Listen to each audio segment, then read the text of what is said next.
Alright, rather than just being coy about this, yeah, I got a Pixel 3a XL because there's a promo on them where T-Mobile will give you $400 off a Pixel right now if you trade in a phone on their list, and I had an S8 just kicking around that was worth maybe $175 at most, so didn't have to ask me twice because I've always wanted a Pixel, and apparently the 3A is actually pretty decent.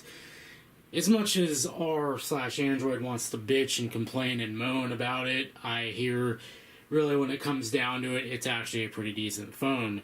So yeah, I ordered one and here it is. So we're going to go ahead and pull that right out of the box. Woo, Team Pixel.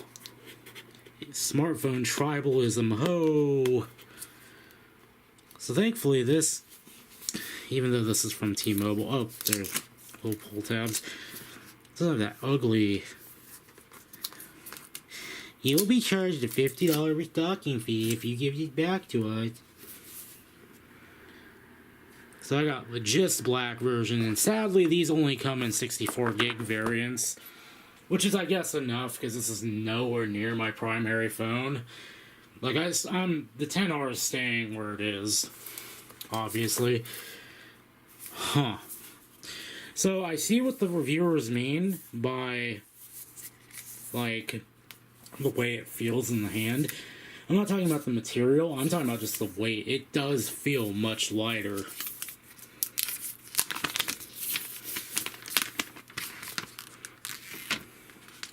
Yeah, that doesn't feel bad, but it does feel much lighter. We'll come back to that in a minute. It looks like you're pretty much standard Pixel fare here. We do have a SIM tool. There is... Hey! Hey, you get stickers. That's pretty nice. And you get an OTG adapter and the USB cable. That's nice of them. And the requisite fast charger. Woohoo! I'll take both these things. I need to get a SIM card. That's kind of disappointing, because I actually like to have the SIM card.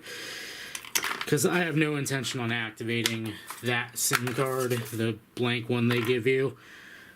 But they're nice to have because I'd rather not pay T-Mobile out the ass for a piece of plastic that should be free, but, you know, look at that. The box, and nope, nothing. Slightly disappointing, but what can you do, I guess. So something I want to try and get out of the way that I think has been confirmed already is it network locked? Oh, shit. Here we go again.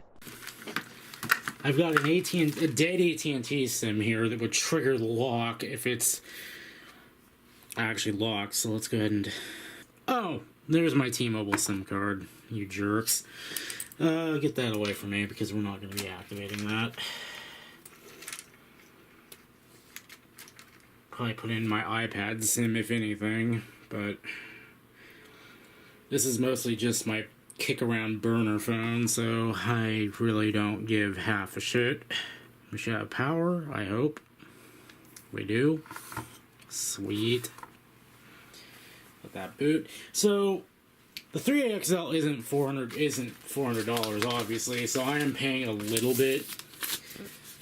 I basically just financed out the remaining $70, so this thing's gonna cost like pennies per month.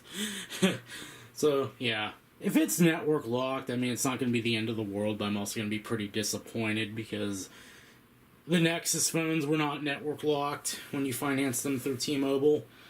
I know the Nexus 4 was unlocked. The Nexus 6 was definitely unlocked, because I remember they told me it was locked, and I ended up activating it anyway and putting an AT&T SIM into it, and it worked just fine. So let's go ahead and get this thing set up.